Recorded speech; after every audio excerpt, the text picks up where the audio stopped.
Hola, mi nombre es Víctor García Castañeda. Bienvenidos a la segunda sesión de esta serie de lecturas que estoy haciendo en torno al modo de existencia de los objetos técnicos de Gilbert Simondon. Este es el segundo video. Les recomiendo que vean la introducción, un video que ya está en el canal, para que tengan el contexto previo a este capítulo, ¿no? En esta sesión vamos a estar leyendo el primer capítulo de la primera parte, que se refiere a la génesis del objeto técnico y su proceso de concretización. Y bueno, pues entramos de lleno. De entrada, lo que dice Simondon en torno al objeto técnico, él se está preguntando cuál es precisamente su modo de existencia. Él dice que el objeto técnico está sometido a una génesis. ¿Qué significa esto? Que tiene un origen, ¿no? Todos los objetos técnicos, todo tipo de tecnología con la que nos enfrentamos, viene de algún lado. Y lo adelanto de una vez, lo dirá más adelante, este origen parte de una invención, ¿no? Al final la tecnología es inventada por el ser humano, pero que parta de esta invención eh, no, quiere decir que es a partir de esta invención que empieza a evolucionar, ¿no? Entonces él se pregunta precisamente cuál es el origen de este objeto técnico, y él dice que no podemos responder a esta pregunta si solamente nos fijamos o nos enfocamos nada más en su uso, que en este caso lo relaciona un poco con las estructuras y funcionamientos de este objeto técnico. Estructuras se refiere como a los materiales de los que está hecho, y al funcionamiento, pues obviamente a la manera en la que funciona, ¿no? Él dice que si nos quedamos nada más en tratar de definir al objeto técnico desde su uso, lo único que vamos a hacer va a ser interpretar esta reunión de estructuras o de materiales y de funcionamientos conforme a la práctica humana. Entonces, él considera, obviamente esto se está posicionando en contra de la postura de Martin Heidegger, que él dice en Ser y Tiempo, en los primeros capítulos, que el ser humano cuando es arrojado al mundo lo que hace es enfrentarse o tiene que habérselas con una serie de utensilios que están a su alrededor, que son los que le van abriendo el mundo, ¿no? Entonces, él los define como utensilios porque al final son seres que están a la mano del ser humano, y ese es su funcionamiento, ¿no? O sea, servir para algo. Dice Simondon que no podemos quedarnos nada más en su interpretación como un uso, por varias razones, ¿no? Primero porque su funcionamiento puede cambiar desde su origen, ¿no? Entonces hay cierto tipo de tecnologías que a lo mejor son inventadas para cumplir cierto propósito, para solucionar cierto problema, y a lo mejor en la medida en la que va pasando el tiempo van cambiando sus usos, ¿no? Y a lo mejor terminan funcionando para otra cosa que no tiene nada que ver con su invento original, ¿no? Entonces, si quisiéramos entender la génesis o la esencia de la tecnicidad de cierto objeto técnico, no podemos quedarnos nada más en su uso, ¿no? Y tampoco si nos quedamos en el nivel de su estructura o de la especie técnica, porque existen otros objetos técnicos que a lo mejor pueden cumplir la misma función, pero están hechos de diferentes materiales, ¿no? Entonces, por ejemplo, él pone el ejemplo del motor de vapor y el motor eléctrico, que a pesar de cumplir la misma función o de tener el mismo propósito, están hechos de materiales completamente distintos y funcionan con procesos diferentes, ¿no?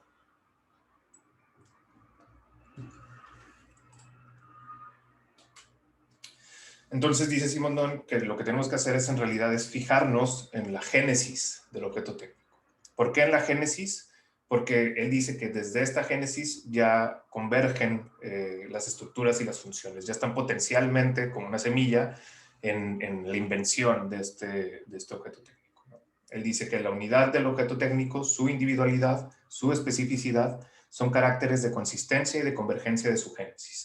La génesis del objeto técnico forma parte de su ser. El objeto técnico es aquello que no es anterior a su devenir, sino que está presente en cada etapa de ese devenir. El objeto técnico es uno, o el objeto técnico uno es unidad de devenir. Como va notando, el lenguaje que utiliza se podría también comparar con el lenguaje de la evolución humana, ¿no? Por ejemplo, aquí dice que el objeto técnico tiene un devenir, es decir, que evoluciona, y tiene un linaje filogenético. Así como el ser humano tiene un linaje también genético o filogenético en realidad, el objeto técnico también tiene uno, ¿no? También evoluciona y ya parte desde unas estructuras y unos esquemas que están desde su propio origen, ¿no? Entonces él dice que es necesario fijarnos en esta génesis porque ya ahí están depositados todas sus potencialidades. El motor no es motor por estar compuesto de X materiales o de funcionar de manera Y, sino por el hecho de que pertenece a un linaje de motores desde el que fue originado y porque, contiene o posee una especie de código genético. El ser técnico evoluciona por convergencia y adaptación a sí mismo, se unifica interiormente según un principio de resonancia interna.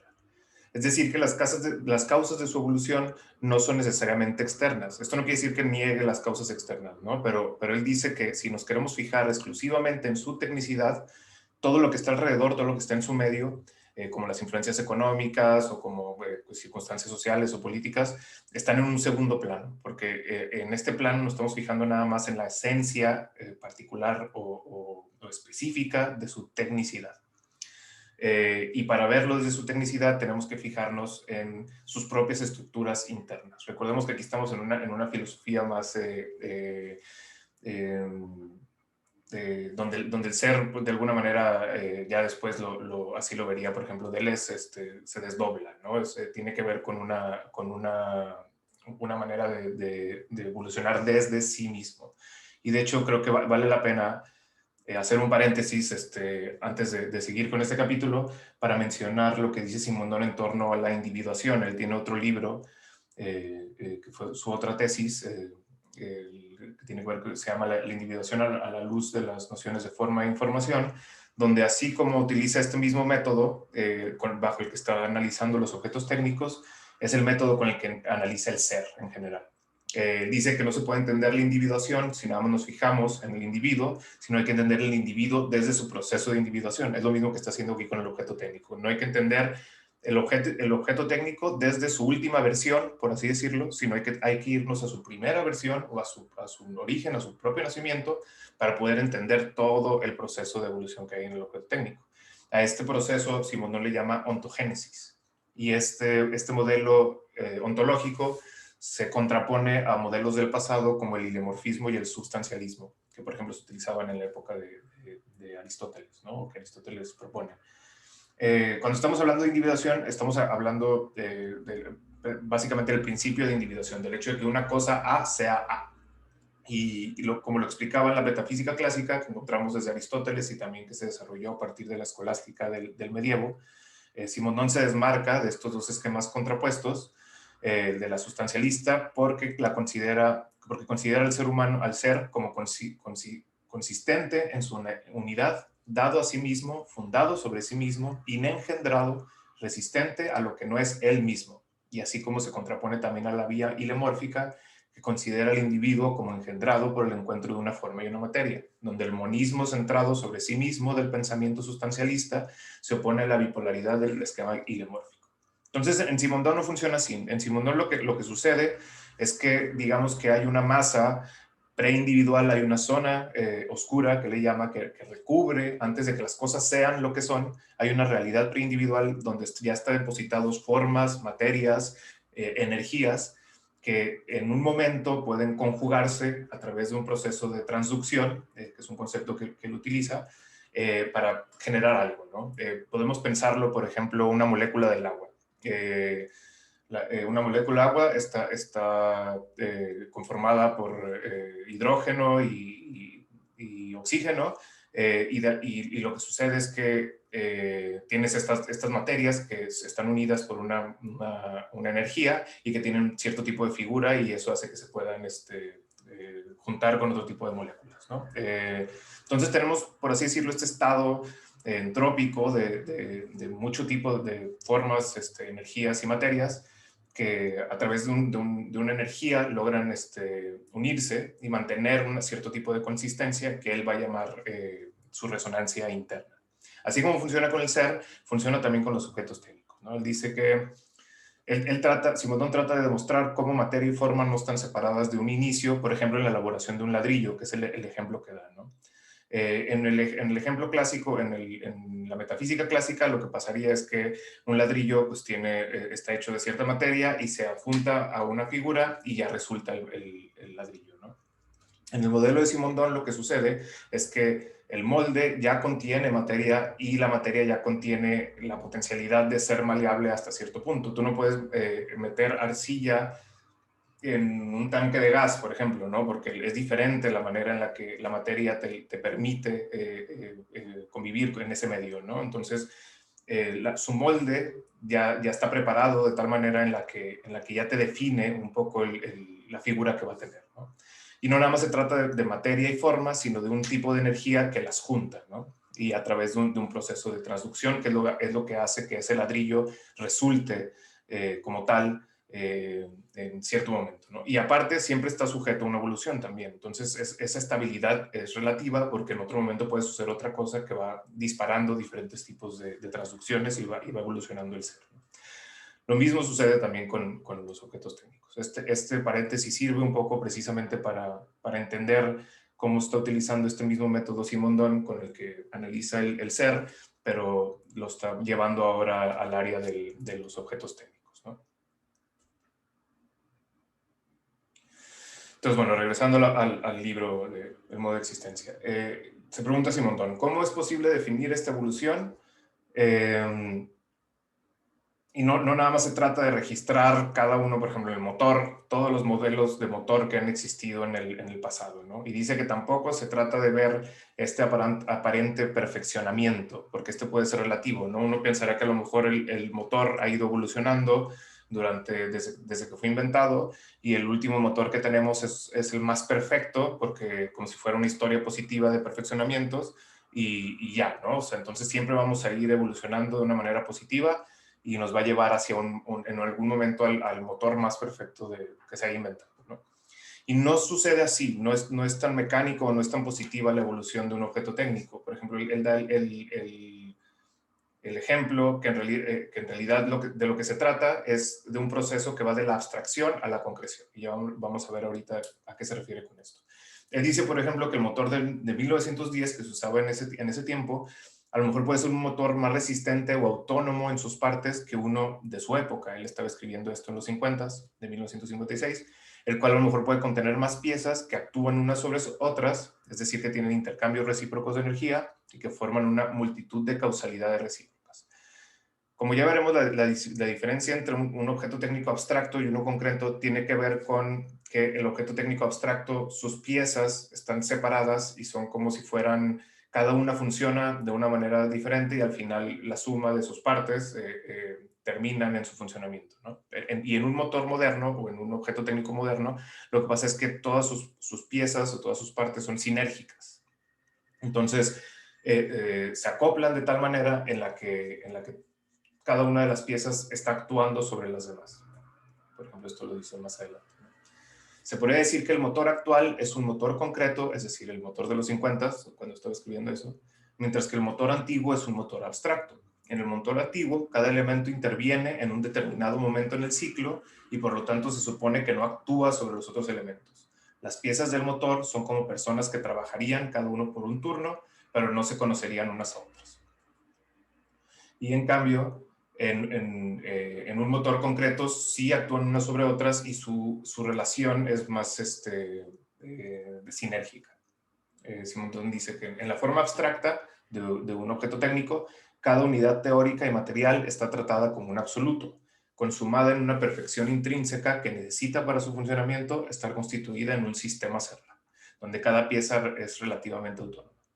Integrar partes independientes crea un problema. ¿Cómo converger todas estas funciones en una unidad estructural? Es decir, integrarlas en un solo sistema. Esa es la manera en la que va evolucionando el objeto técnico, ¿no? Va resolviendo este problema de la convergencia. De modo que el ser humano empieza a innovar, ya sea usar mejores materiales o poner en diferentes lugares el objeto técnico o crear nuevos diseños para sortear este tipo de obstáculos que se van generando en la evolución de cada objeto técnico, ¿no?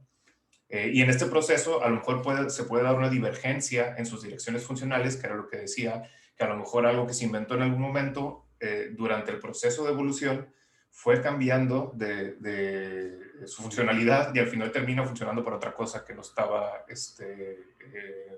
planeada desde un inicio, ¿no? Y entonces por eso hay objetos técnicos que también quedan vestigios de lo que él llama de su abstracción en sus modalidades más modernas.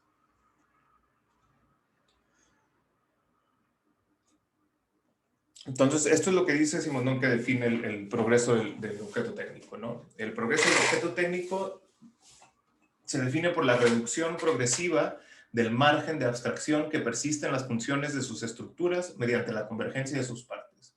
Esto es lo que hace el más específico a cada objeto técnico. El objeto técnico existe entonces como un tipo específico obtenido al término de una serie convergente. Esta serie va del modo abstracto al modo concreto. Tiende hacia un estado que haría del ser técnico un sistema enteramente coherente consigo mismo, enteramente unificado. El modo de existencia del objeto técnico es ser consecuencia de un proceso evolutivo, es ser término de una serie convergente. Así es como define en primera instancia, este es el modo de existencia del objeto técnico, ¿no? El objeto técnico existe a modo de ser resultado de un proceso evolutivo, que este proceso evolutivo se define por ser término de una serie convergente. Entonces, tiene que ver con la manera en la que el objeto técnico va yendo desde lo abstracto a lo concreto y va evolucionando a partir de su resonancia interna, a partir de la manera en la que por sí solo va definiendo su propia tecnicidad. Por sí solo no significa que no tenga influencia externa, al final el ser humano es el que lo inventa, ¿no? Pero su esencia solamente puede pertenecer a él mismo, porque si no, entonces no sería lo que es.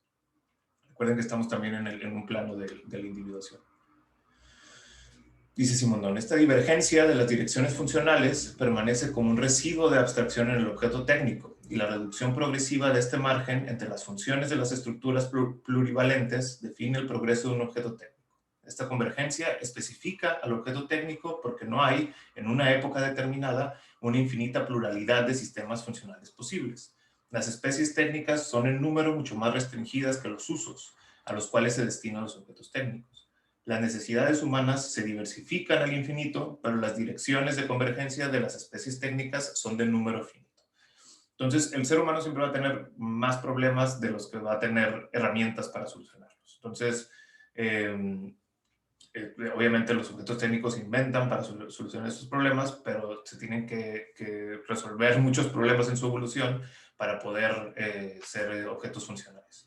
El objeto técnico existe entonces como tipo específico obtenido al término de una serie convergente. Esta serie va del modo abstracto al modo concreto y tiende hacia un estado que haría del ser técnico un sistema enteramente coherente consigo mismo, enteramente unificado.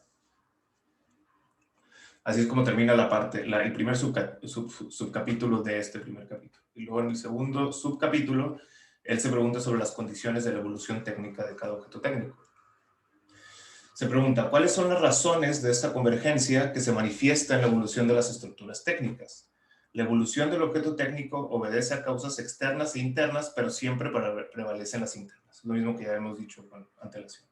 Si los objetos técnicos evolucionan hacia un pequeño número de tipos específicos, es decir, si tienden hacia la estandarización, por ejemplo, cuando el martillo fue inventado y a lo mejor tenía más o menos la misma forma que tiene hasta ahora, y luego se empezaron a inventar muchos tipos de martillos, pero ya bajo un mismo molde. Ya incluso si tú vas a cualquier ferretería y compras un martillo, va a ser muy parecido, aunque sea de una marca a otra, aunque si lo compres en España o en México, ¿no? El martillo va a ser siempre, va a tener casi siempre la misma forma del mismo martillo en todos lados, ¿no? Si los objetos técnicos evolucionan hacia un pequeño número de tipos específicos, es decir, si tienden hacia la estandarización, es en virtud de una necesidad interna y no como consecuencia de influencias económicas o de exigencias prácticas. No es el trabajo en cadena lo que produce la estandarización, sino que la estandarización intrínseca es lo que permite existir al trabajo en cadena. Esto es interesante, ¿no? Porque podría parecer contraintuitivo el decir de que, pues es que supongo que todos los martillos son iguales o son creados iguales porque es mucho más fácil crearlos de tal manera y como todo el mundo ya sabe que es más fácil ponerles un mango de madera y ponerles una cabeza de cierto tipo de material, entonces todo el mundo los va a hacer igual, ¿no? Y no, y lo que pasa es que el hecho de que pueda ser estandarizado, de que el martillo pueda ser estandarizado, ya estaba dado en su origen, ya estaba dado ya era potencialmente, desde que se inventó el primer martillo, ya estaba la estandarización introducida su capacidad para estandarizarse ya estaba introducida desde ese origen. Entonces, con Simondon hay que voltear mucho a ver, más que ver el resultado o el final, o la última versión, como decía, hay que ver su primera versión, o hay que ver su origen, ¿no? Por eso siempre remontarse hacia su ontogénesis. Y en este sentido, a lo mejor se podría entender como no hay que entender o no hay que tomar la causa por el efecto. No es que la división del trabajo en cadena es lo que forzosamente haya desembocado en la estandarización de un objeto técnico, sino que este ya incluye el potencial de estandarizarse en sus propias características desde que fue inventado en su origen. Entonces, aquí empieza a hacer una distinción, Simondon, entre el objeto artesanal y el objeto industrial. El objeto artesanal se refiere a los objetos técnicos inventados antes de la revolución industrial. Y cuando la revolución industrial se empezó a estandarizar más las invenciones de cierto tipo de objetos. Entonces él dice que el objeto artesanal se refiere a un objeto más primitivo y un objeto industrial a un objeto más moderno. Un objeto artesanal tiene mayor grado de abstracción y menor grado de concreción, y el objeto industrial al contrario, ¿no? Es más concreto y menos abstracto. Un objeto artesanal tiene mayor apertura hacia su entorno y menor coherencia interna. Por eso es más primitivo, porque todavía no está tan sofisticada su invención. En cambio, un objeto industrial tiene más coherencia interna y pero menos apertura externa. Ahorita veremos a qué se refiere con eso. Un objeto artesanal tiene más capacidad de operar normalmente, incluso si se hacen modificaciones a la medida, y el objeto industrial al contrario. Tiene menos capacidad de operar si se hacen modificaciones a la medida. Esto de la medida se refiere a que, por ejemplo, digamos que cuando se empezaron a inventar los martillos, pues alguien utilizaba cierto tipo de material y lo amoldaba a su mano, ¿no? Porque pues, él era la única persona que iba a usar ese martillo, entonces él dice, pues bueno, a lo mejor a mí me conviene usar este tipo de madera y moldearla de tal manera que se acopla a mi mano, está hecha a mi medida. En la medida en la que los objetos técnicos van evolucionando y se van estandarizando a partir de la revolución industrial, se hace menos necesario, o más bien, pues sí, esta cuestión de a la medida ya no es tan importante, ¿no? Porque uno puede usar cualquier tipo de martillo diferente. E incluso, lo dirá más adelante, el hecho a veces de que hagamos las cosas a la medida, lo que hace es ser más detrimental para el mismo objeto técnico. Él utilizará un ejemplo después acerca de cuando está hablando de la hipertelia y cuando está hablando también de un coche de carreras, por ejemplo, ¿no? Un coche, pues bueno, puedes usarlo donde sea. Un coche de carreras es tan específico que si tú lo sacas de la pista de carreras ya no te va a funcionar, ¿no?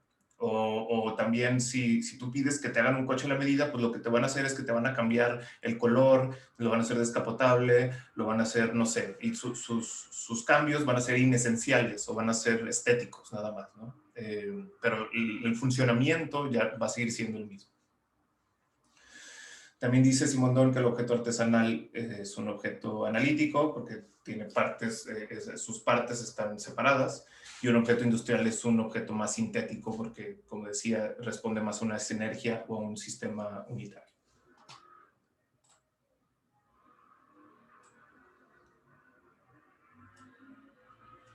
Y bueno, esto que decía, ¿no? Un objeto técnico primitivo, más abstracto, creado a la medida del portador, depende más de su medio externo. Precisamente cuando se está inventando, está dependiendo más de la mano del inventor para tomar su forma, ¿no? Y en cambio, un objeto técnico industrial depende menos de su exterior porque por una misma coherencia interna nos demuestra que todos los martillos pueden ser iguales o bastante parecidos.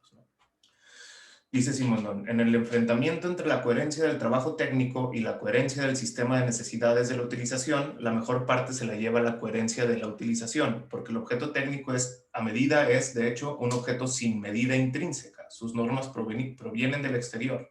Todavía no ha realizado su coherencia interna. No es un sistema de lo necesario, corresponde a un sistema abierto de exigencias. Entonces, por así decirlo, el objeto técnico abstracto tiene más relación con su entorno, con su medio, porque depende de ese tipo de información para formarse, ¿no? Y un objeto técnico concreto, al contrario, ya tiene más resonancia interna, ya tiene más coherencia en sí mismo y no necesita tanto de ser inventado a la medida de una mano específica.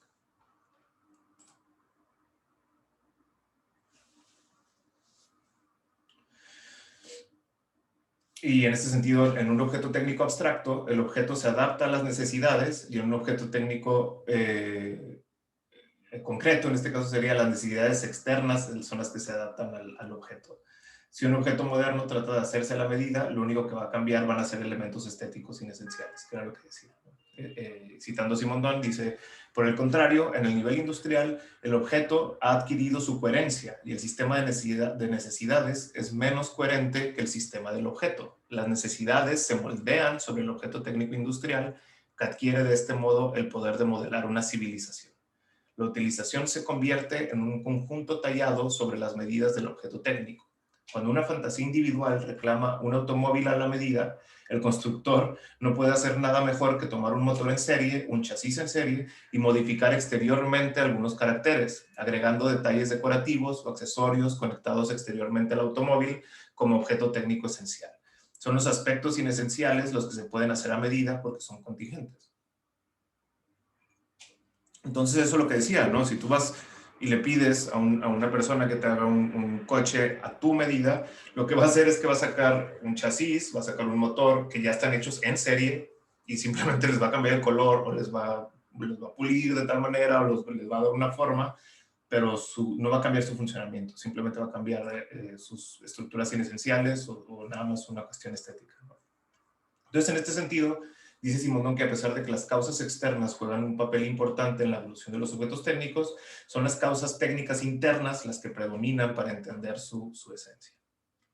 Existe entonces una convergencia de coacciones económicas, por ejemplo, la disminución de la cantidad de materia prima, de trabajo y de consumo de energía durante la utilización, y exigencias propiamente técnicas. El objeto no debe ser autodestructivo, se debe mantener un funcionamiento estable la mayor cantidad de tiempo posible. De estos dos tipos de causas económicas y propiamente técnicas, parecen que son las segundas, es decir, las técnicas, las que predominan en la evolución. En efecto, las causas económicas existen en todos los dominios. Ahora bien, es sobre todo en los dominios en los que las condiciones técnicas predominan sobre las condiciones económicas, por ejemplo, en la aviación o en el material de guerra, donde los progresos son más activos. Y esto, ¿no? O sea, aquí le está dando la vuelta, por eso podría parecer contraintuitivo lo que está diciendo Simondon, porque siempre se piensa que la tecnología es producto de una agenda económica, ¿no? Que si se invierte en cierto tipo de tecnología, esa tecnología es la que va a evolucionar. Y sí, o sea, claro que sucede eso, claro que hay condiciones económicas, sociales, políticas alrededor que impactan de manera importante la creación o la invención de objetos técnicos, pero si nos queremos centrar nada más en su tecnicidad, si queremos definir qué es lo que hace un objeto técnico verdaderamente técnico, tendríamos que centrarnos nada más en su coherencia interna, en su resonancia interna. Porque si no, entonces no serían objetos técnicos, no serían objetos económicos o objetos de otro tipo. La evolución de los objetos técnicos no es ni absolutamente continua ni completamente discontinua. Aquí también esto es importante, ¿no? Porque también se piensa que la evolución de un objeto técnico, como decía al inicio, es positiva y lineal, y a lo mejor hay veces donde un objeto técnico se da por obsoleto y regresa después de décadas o de siglos o no sé, porque se piensa que a lo mejor no resuelve el problema en ese momento, o a lo mejor una tecnología que está avanzada a su época, por así decirlo, y que vuelve a ser redescubierta tiempo después y se dan cuenta que era mucho más eficiente que una tecnología que se venía usando por décadas, ¿no? Y el Simondon dicen que existe umbrales donde se consuman sistemas sucesivos de coherencia y donde ocurren reorganizaciones estructurales. Puede haber perfeccionamiento de detalles que se aprenden del uso, que llevan al empleo de mejores materiales para su construcción o elementos anexos mejor adaptados, o que regresan también a un estado anterior, ¿no? Entonces sí, obviamente, a lo mejor la primera persona que inventó el martillo utilizó cierto tipo de madera que cuando lo usabas 100 veces el martillo se rompía, o usó cierto tipo no sé, de metal que no era el más, que se oxidaba, ¿no? Entonces, en la medida en la que las personas fueron usando los martillos, se dieron cuenta que a lo mejor unos tipos de materiales funcionaban de mejor manera que otros, ¿no? Y en este sentido, hay, su coherencia interna va evolucionando, va haciéndose más coherente consigo misma, y así es como va evolucionando el objeto técnico, ¿no? Pero también hay momentos donde hay un salto completamente diferente, ¿no? Y donde se sigue usando cierto tipo de tecnología y no es hasta que se descubre cierto tipo de material o se inventa cierto tipo de metal, por ejemplo, cierto tipo de alloy o de mezcla de metales, que a lo mejor es más eficaz, entonces que es que se puede actualizar un nuevo martillo, ¿no? Perfeccionamiento de las estructuras o adición de una nueva solo especifican al objeto técnico si son coherentes respecto a su esencia, ¿no? Entonces, es lo que decía, si le cambias al metal el color, no va a pasar nada, ¿no? Va a seguir funcionando de la misma manera. Las reformas de estructura que permiten al objeto técnico especificarse constituyen lo que hay de esencial en el devenir de dicho objeto. Incluso si las ciencias no avanzaran durante un cierto tiempo, el progreso del objeto técnico hacia la especificidad podría continuar cumpliéndose. El principio de ese progreso es, en efecto, la manera en que el objeto se causa y se condiciona a sí mismo en su funcionamiento y en las reacciones de su funcionamiento sobre la utilización. El objeto técnico, nacido de un trabajo abstracto de organización de subconjuntos, es el teatro de un cierto número de relaciones de causalidad recíprocas. Entonces, está hablando aquí como en este sentido del teatro del ser, ¿no? A partir de todas estas dinámicas externas, pues, ciertamente, en la medida en la que van teniendo un impacto en su coherencia interna, es en la medida en la que este objeto técnico va evolucionando y va organizando sus estructuras y se van refinando o se van haciendo más eficaces. Son relaciones que hacen que, a partir de ciertos límites en las condiciones de utilización, el objeto encuentre obstáculos en el interior de su propio funcionamiento, en las incompatibilidades que nacen de la saturación progresiva del sistema de subconjuntos reside el juego de límites cuyo franqueamiento constituye un progreso. Pero a causa de su misma naturaleza, ese franqueamiento no se puede llevar a cabo más que a través de un salto, de una modificación de la repartición interna de funciones, de un reacomodamiento de su sistema. Lo que era obstáculo se debe convertir en medio de realización. Entonces, por ejemplo, es lo que estaba diciendo a partir del salto, ¿no? Hay veces donde la evolución es lineal y es fácil identificarla, y hay momentos donde hay un umbral oscuro, donde tiene que haber un nuevo descubrimiento para poder reactualizar una tecnología pasada, ¿no? Entonces, por ejemplo, en el caso del motor, un motor de vapor y un motor de diésel o un motor de combustión, los dos son motores, pertenecen al mismo linaje filogenético, pero sus estructuras y sus estructuras sobre todo son completamente diferentes, ¿no? Y a lo mejor su sistema es completamente diferente. Entonces, tuvo que haber una invención, tuvo que haber un descubrimiento que pudiera actualizar el motor de vapor y llevarlo al combustible para hacerlo más eficiente.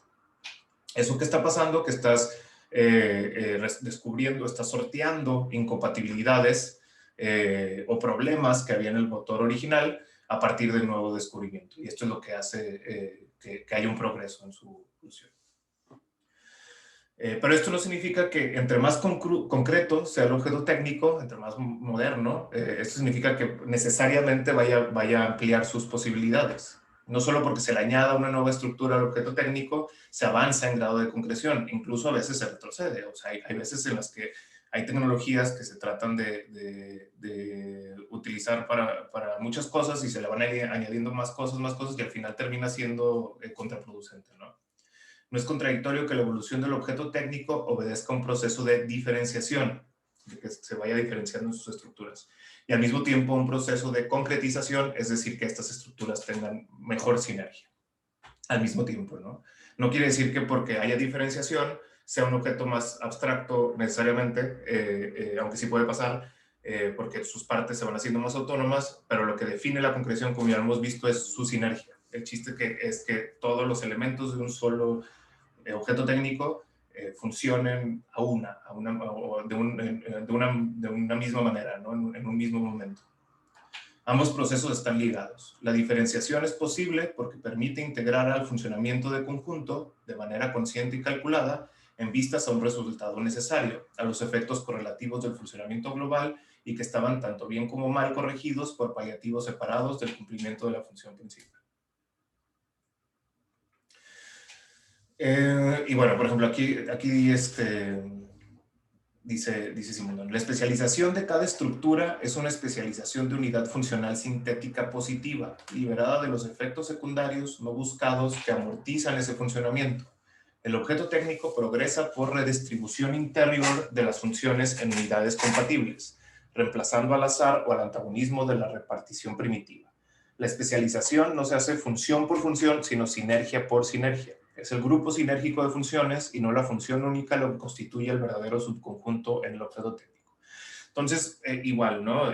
Si tienes un objeto técnico abstracto, a lo mejor puedes tener una de sus partes ha avanzado ya, ya se han descubierto o se han inventado mejores materiales o mejores partes para ese objeto, pero si no ayuda a que todo el objeto en conjunto tenga un mejor funcionamiento en su sinergia, no necesariamente va a evolucionar en concreción.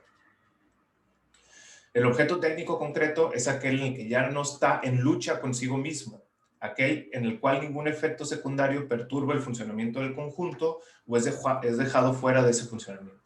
La concreción, entonces, conlleva incorporar el ruido externo o las perturbaciones del entorno dentro del mismo sistema de tal manera que no se conviertan en obstáculos, sino en parte de su estructura.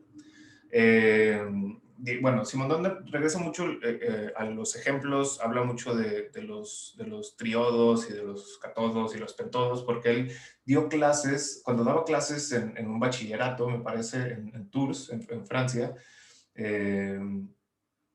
en algún momento, al parecer, creo que viene en una biografía que publicaron, no recuerdo si viene en su documental, Simondon del Desierto, ponía a sus alumnos, o él hizo como un laboratorio para construir televisores. Entonces, sabe, como que esos son los ejemplos que más utiliza.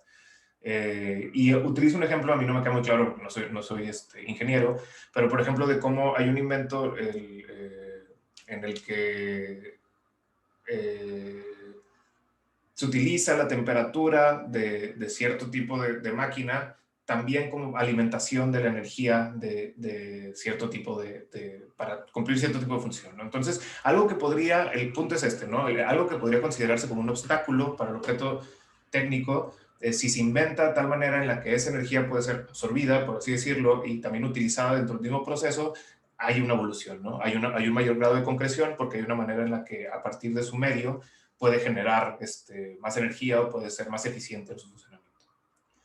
De esta manera y por esta razón, en el objeto técnico convertido en concreto, una función puede ser cumplida por varias estructuras asociadas sinérgicamente, mientras que en el objeto técnico primitivo y abstracto, cada estructura se encarga de cumplir una función definida y generalmente una sola. Lo mismo que hablamos de los objetos técnicos abstractos, cada parte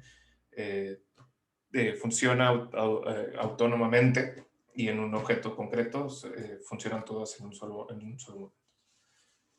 La esencia de la concretización del objeto técnico es la organización de subconjuntos funcionales en el funcionamiento total. Partiendo de este principio, se puede comprender en qué sentido se opera la redistribución de las funciones en la red de diferentes estructuras. Tanto en el objeto técnico abstracto como en el objeto técnico concreto, cada estructura cumple varias funciones, pero en el objeto técnico abstracto no cumple más que una función esencial y positiva, integrada al funcionamiento del conjunto. En el objeto técnico concreto, todas las funciones que cumple la estructura son positivas, esenciales e integradas al funcionamiento del conjunto. Las consecuencias marginales del funcionamiento, eliminadas o atenuadas por correctivos en el objeto abstracto, se convierten en etapas o aspectos positivos en el objeto concreto. El esquema de funcionamiento incorpora los aspectos marginales, las consecuencias que no tenían interés o eran molestas y se convierten en eslabones del funcionamiento. Pues lo mismo que estamos diciendo, ¿no? Que incluso estas cuestiones del entorno que a lo mejor podrían ser obstáculos en algún momento, de alguna manera logran ser introducidas dentro del funcionamiento de este objeto técnico y hay una evolución. El objeto técnico no difiere de cualquier otro sistema físico estudiado bajo todos los aspectos cognoscibles de los intercambios de energía, de las transformaciones físicas y químicas. En un objeto concreto, cada pieza o cada estructura no es solo lo que ya es por su esencia o por la intención del inventor, sino que es parte de un sistema en el que se ejercen una multitud de fuerzas y se producen efectos independientes de la intención de fabricación. También habría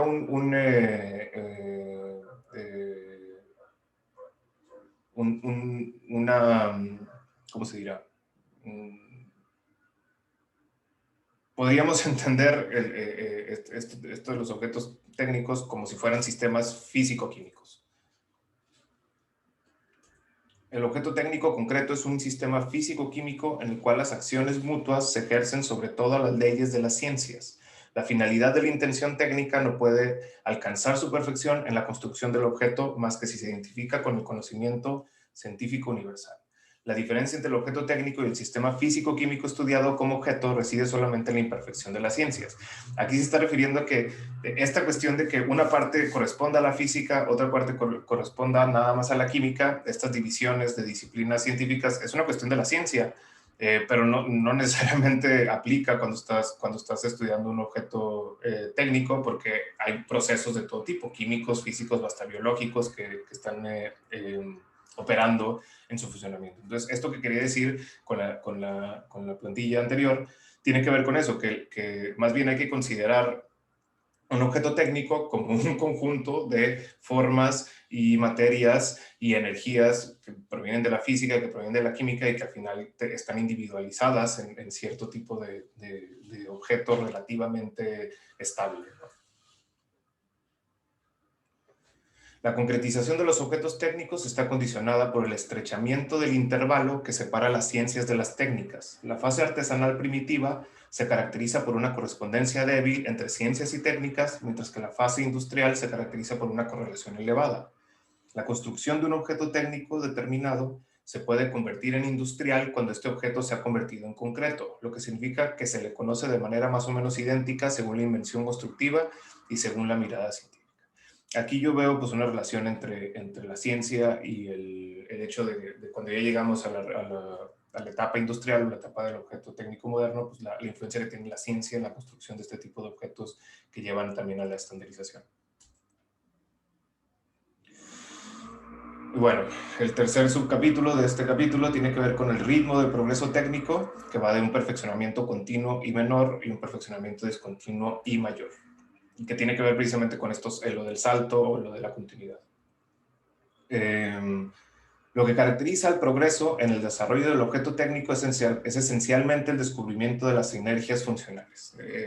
Estamos de acuerdo también con este asunto de que los objetos técnicos concretos tienen que ver más con su sinergia o su capacidad de incluir estructuras en una sola sinergia. Entonces es lo mismo, que su progreso se define por eso, ¿no? Pero ¿cómo se da este progreso? ¿Ya sea de un solo golpe o de manera continua? En tanto que reorganización de las estructuras que intervienen en el funcionamiento se hace de manera brusca, pero puede conllevar varias etapas sucesivas. Es lo que dice Simon. Existen entonces dos tipos de perfeccionamientos: los que modifican la repartición de funciones, aumentando de manera esencial la sinergia del funcionamiento, y los que, sin modificar dicha repartición, disminuyen las consecuencias nefastas de los antagonismos residuales. Hay perfeccionamientos que pueden ser importantes en la práctica, pero que son menores ya que no se adaptan a todas las situaciones. En este sentido, se puede decir que los perfeccionamientos menores estorban a los mayores, porque pueden enmascarar las verdaderas imperfecciones de un objeto técnico, compensando a través de artificios inesenciales, integrados de modo incompleto al funcionamiento de conjunto, los verdaderos antagonismos. Los peligros que conciernen a la abstracción se manifiestan de nuevo en los perfeccionamientos menores. Lo único que se me puede ocurrir como ejemplo ahorita es, por ejemplo, cuando Apple introdujo que le quitó el jack de audífonos al iPhone, por ejemplo. No sé, según ellos se está perfeccionando más el iPhone porque este cable tiene mayor fidelidad o sirve para más cosas, pero lo único que estás haciendo es que este tipo que tú consideras progreso, en realidad este perfeccionamiento menor, en realidad es detrimental o es antagónico a un perfeccionamiento que podría ser mayor, ¿no? Y que podría llevar a una mayor estandarización, porque al final es eso, ¿no? Entonces el objeto técnico iPhone sin jack de audífonos es un objeto técnico más abstracto que un objeto técnico que sí tiene el jack de audífonos, porque está más estandarizado y en ese sentido es más concreto. Dice Simondon: una complicación y un perfeccionamiento extremos de los sistemas anexos de seguridad o de compensación solo pueden tender a un equivalente de lo concreto en el objeto técnico sin alcanzarlo ni incluso prepararlo, porque el camino que se toma no es el de la concretización. El camino de los perfeccionamientos menores es el camino de los desvíos, útiles en ciertos casos para la utilización práctica, pero que no hacen evolucionar en lo más mínimo al objeto técnico. Al disimular la esencia esquemática verdadera de cada objeto técnico bajo un amontonamiento de paliativos complejos, los perfeccionamientos menores mantienen una falsa conciencia del progreso continuo de los objetos técnicos, disminuyendo el valor y el sentimiento de urgencia de las transformaciones esenciales. Por esta razón, los perfeccionamientos menores continuos no presentan ninguna frontera zanjada en relación con esta falsa renovación que el comercio exige para poder presentar un objeto reciente como superior a los más antiguos. Los perfeccionamientos menores pueden ser tan poco esenciales que se dejan recubrir por el ritmo cíclico de las formas que la moda sobreimpone a las líneas esenciales de los objetos de uso. Sigo pensando en el ejemplo del iPhone, ¿no? O sea, cada que sale un nuevo iPhone y que se hacen según estos perfeccionamientos menores, estos perfeccionamientos son muy poco esenciales, ¿no? Y aquí dice que se dejan recubrir por el ritmo cíclico de las formas de que la moda sobreimpone, ¿no? Entonces, estos perfeccionamientos responden más a la moda que a su propia coherencia interna del mismo objeto técnico. Y no son tan esenciales, ¿no? O su salto no es tan grande. No es suficiente entonces con decir que el objeto técnico es aquello cuya génesis específica procede de lo abstracto a lo concreto. Entonces aquí ya está ahondando más, ¿no? Al principio estábamos diciendo de que la génesis, la evolución del objeto técnico es algo que va de lo abstracto a lo concreto, pero dice Simondon que todavía, además de eso, hay que precisar que esta génesis se cumple por medio de perfeccionamientos esenciales, discontinuos, que hacen que el esquema interno del objeto técnico se modifique a través de saltos y no según una línea continua. Si bien hay perfeccionamientos, dice Simondon, que se dan continuamente y que a lo mejor es posible trazar, los que más importan, los que son más relevantes para poder entenderle esta evolución, son los que saltan, porque eso quiere decir que hay un verdadero leap, un verdadero salto precisamente hacia una nueva evolución, ¿no? Esto no significa que el desarrollo del objeto técnico se haga al azar y por fuera de todo sentido asignable. Por el contrario, son los perfeccionamientos menores los que se cumplen en cierta medida al azar, sobrecargando por su proliferación incoordinada a las líneas puras del objeto técnico esencial. Las verdaderas etapas del perfeccionamiento del objeto técnico se hacen por medio de mutaciones, pero por mutaciones orientadas. No pocos objetos técnicos abandonados son invenciones inacabadas, que quedan como una virtualidad abierta y que podrían ser retomados, prolongados en otro dominio, según su intención profunda, según su esencia técnica. Entonces, bueno, a mí me llama la atención el lenguaje que es muy relacionado con el de la evolución humana, ¿no? La evolución humana respondió a cierto tipo de mutaciones donde de repente hubo un salto en el que, toda la evolución de toda la vida, ¿no? O sea, los animales salieron de los océanos y se hicieron ovíparos en la tierra y luego hubo mamíferos, no sé, etcétera, ¿no? Los primates que nos llevaron hacia nosotros, ¿no? Hay mutaciones. Y bueno, el cuarto subcapítulo de este primer capítulo, que tiene que ver con los orígenes absolutos de un linaje técnico, aquí es donde Simondon va a adelantar que el origen absoluto es el de la invención, ¿no? Como toda evolución, la de los objetos técnicos plantea el problema de los orígenes absolutos. ¿Cuál es el primer término al que se puede hacer remontar el nacimiento de una realidad técnica específica? Esto es una pregunta por la esencia técnica. Y la evolución técnica se ve como una evolución humana, ¿no? Que también está sujeta a mutaciones, lo mismo que había dicho.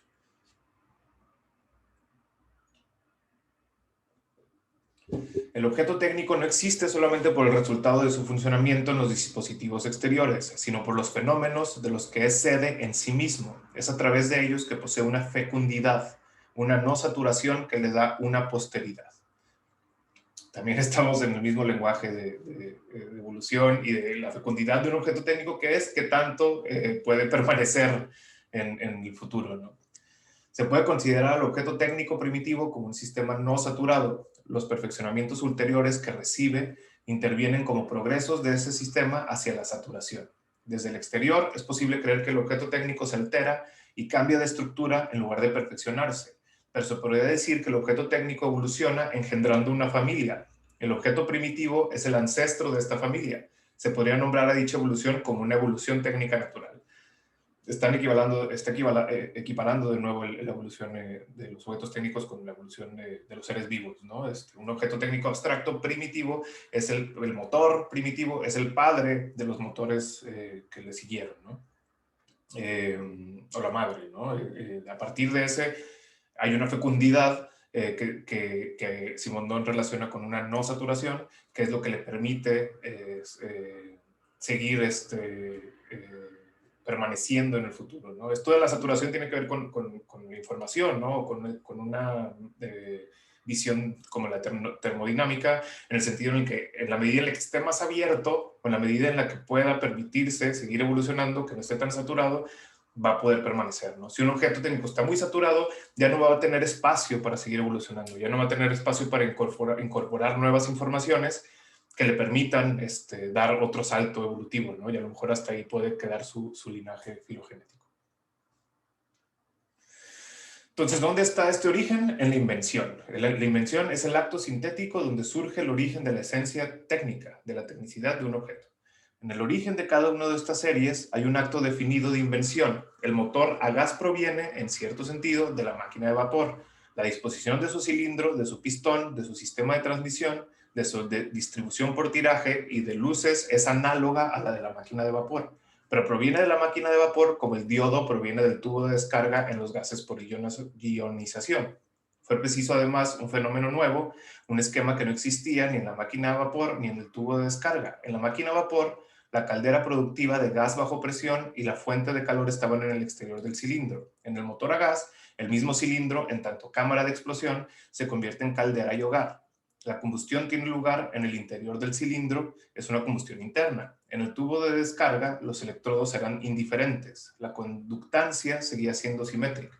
El descubrimiento del efecto termoelectrónico permite hacer un tubo análogo al tubo de descarga en el cual los electrodos están polarizados, lo que convierte la conductancia en asimétrica. El comienzo de un linaje de objetos técnicos está marcado por este acto sintético de invención constitutiva de una esencia técnica. Es en la invención donde está el origen. La esencia técnica se reconoce por el hecho de que sigue siendo estable a través del linaje evolutivo, y no solamente estable, sino también productora de estructuras y funciones por el desarrollo interno y saturación progresiva. Es la base y la estabilidad del esquema concreto de invención organizadora en los desarrollos sucesivos lo que funda la unidad y la distinción de un linaje técnico. La concretización da al objeto técnico un lugar intermedio entre el objeto natural y la representación científica. El objeto técnico abstracto, es decir, primitivo, está muy lejos de constituir un sistema natural. Es la traducción en la materia de un conjunto de nociones y de principios científicos separados unos de otros en profundidad y ligados solamente por sus consecuencias, que son convergentes para la producción de un efecto buscado. Este objeto técnico primitivo no es un sistema natural físico, es la traducción física de un sistema intelectual. En todo proceso de invención hay obviamente un tipo de aplicación intelectual, ¿no? Por esta razón es una aplicación o un haz de aplicaciones. Viene después del saber y no puede enseñar nada. No puede ser examinado inductivamente como un objeto natural precisamente porque es artificial.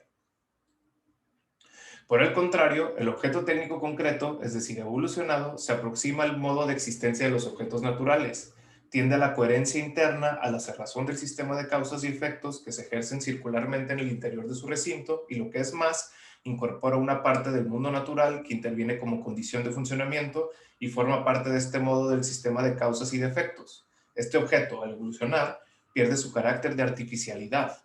La artificialidad esencial de un objeto reside en el hecho de que el hombre debe intervenir para mantener este objeto en la existencia protegiéndolo contra el mundo natural, dándole un estatuto aparte de existencia. Aquí lo que está diciendo básicamente Simondon es que los objetos técnicos concretos se parecen cada vez más a un objeto natural, por ejemplo, una máquina que funciona por sí misma. En ese sentido, así como si lo viéramos desde la cibernética, sería parecido, por ejemplo, a un árbol, ¿no? Un árbol se puede sostener a sí mismo, es un sistema autopoyético, si lo queremos ver así, y también las máquinas pueden ser sistemas autopoyéticos que se producen a sí mismos hasta cierto punto, ¿no? Entonces, en este sentido, aquí es donde se une lo material, lo técnico, el objeto técnico con un objeto natural, ¿no? Y dice que en ese sentido se van haciendo cada vez menos artificiales porque cada vez van dependiendo menos del ser humano para que puedan funcionar. Entonces, también este punto es importante, ¿no? La artificialidad, según Simondon, no es una característica que denote el origen fabricado del objeto, por oposición a la espontaneidad productiva de la naturaleza.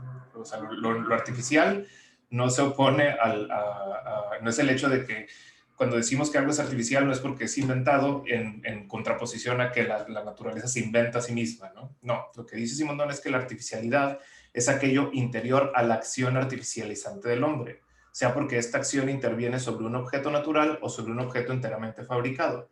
Entonces, por ejemplo, este ejemplo me parece muy interesante, ¿no?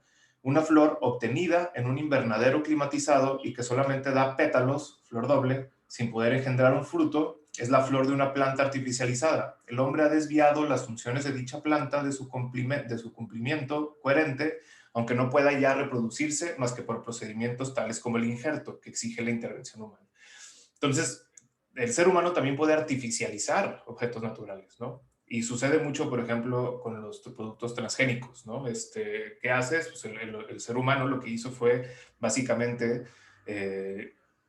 modificar de tal manera las plantas para que nada más puedan hacer lo que el ser humano quiere que hagan y les quitas autonomía a la propia planta, ¿no? Entonces a lo mejor ya no se puede reproducir después de X generaciones o nada más va a generar fruto, pero no va a generar semillas o nada más va a generar cosas que por sí solo a lo mejor no generarían, ¿no? Y aquí entra la duda de qué pasa con la biotecnología, por ejemplo. Simondon a lo mejor no lo alcanzó a ver en su tiempo, pero ¿qué pasa con la selección artificial? ¿Qué pasa con plantas como el maíz, por ejemplo, que es un producto de una selección artificial y que dependen enteramente del ser humano para reproducirse, ¿no? Son objetos naturales artificializados, ¿no? Entonces, pero digo, eso no les quita que sigan siendo objetos naturales. La artificialización de un objeto natural da resultados opuestos a los de la concreción técnica. La planta artificializada solo puede existir en ese laboratorio para vegetales, que es un invernadero, con su sistema complejo de regulaciones térmicas e hidráulicas. El sistema primitivamente coherente de los funcionamientos biológicos se ha abierto en funciones independientes unas de otras, vinculadas solamente por los cuidados del jardinero. La floración se ha convertido en una floración pura, desligada, anómica. La planta florece hasta el agotamiento sin producir granos. Pierde sus capacidades iniciales de resistencia al frío, a la sequía, a la insolación. Las regulaciones del objeto primitivamente natural se convierten en las regulaciones artificiales del invernadero. La artificialización es un proceso de abstracción en el objeto artificializado. Entonces, ¿cómo podemos hacer un objeto que, si lo viéramos de este sentido de la naturaleza, perfecto, cerrado en sí mismo, cómo los podemos retroceder en su evolución? Los podemos hacer objetos naturales más abstractos, artificializados, ¿no? Entonces, es una postura interesante que plantea Simón. Y dice, por el contrario, a través de la concretización técnica, el objeto, primitivamente artificial, se convierte en cada vez más semejante al objeto natural. Este objeto tenía necesidad, al comienzo, de un medio regulador exterior, el laboratorio o el taller, a veces la fábrica. Poco a poco, cuando gana en concretización, se convierte en capaz de prescindir del medio artificial, porque su coherencia interna se acrecienta, su sistemática funcional se cierra organizándose. El objeto concretizado es comparable al objeto espontáneamente producido. Se libera del laboratorio asociado original y lo incorpora dinámicamente a sí mismo en el juego de sus funciones. Es su relación con los objetos técnicos o naturales lo que convierte en reguladora y permite el automantenimiento de las condiciones de funcionamiento. Este objeto ya no está aislado, se asocia con otros objetos o se basa a sí mismo, mientras que en el comienzo estaba aislado y era eterno. Entonces, bueno, así termina el primer capítulo de la primera parte del modo de existencia de los objetos técnicos. Como podemos ver, aquí se abordaron varios puntos. En el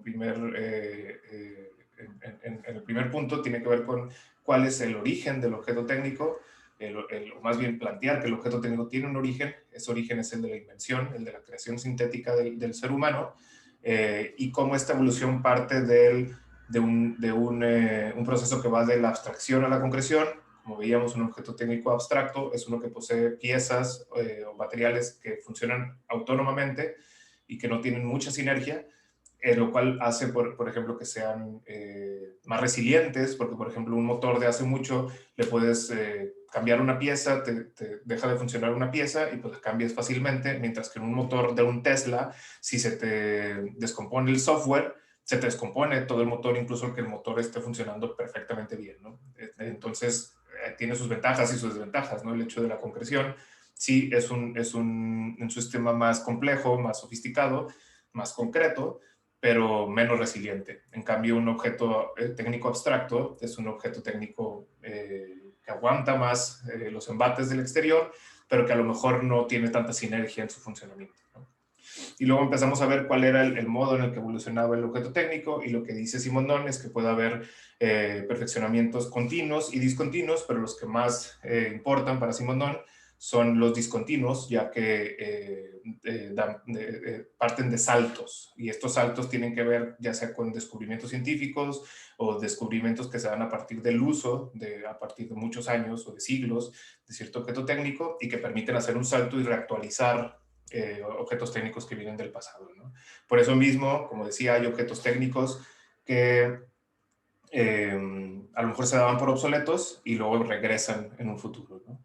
Y finalmente se basa en cuál es el origen, y el origen es la invención sintética, ¿no? Y se pone a analizar cómo el objeto técnico, utilizando un lenguaje muy parecido al lenguaje de la evolución humana, los objetos técnicos se parecen a los objetos naturales, e incluso es posible que el ser humano artificialice o haga más abstractos objetos naturales que son autopoyéticos o que son cerrados en sí mismos, y hacerlos más dependientes de nosotros, ¿no? Y en cambio hay objetos técnicos que se van autonomizando más de nosotros y se van separando más de nosotros, y ya no los tenemos que cuidar tanto. Pero bueno, en la siguiente sesión vamos a leer el segundo capítulo, que va a tener que ver con la evolución de la realidad técnica, elemento, individuo y conjunto, que es la manera en la que va a dividir las partes del objeto técnico. Y pues bueno, muchas gracias.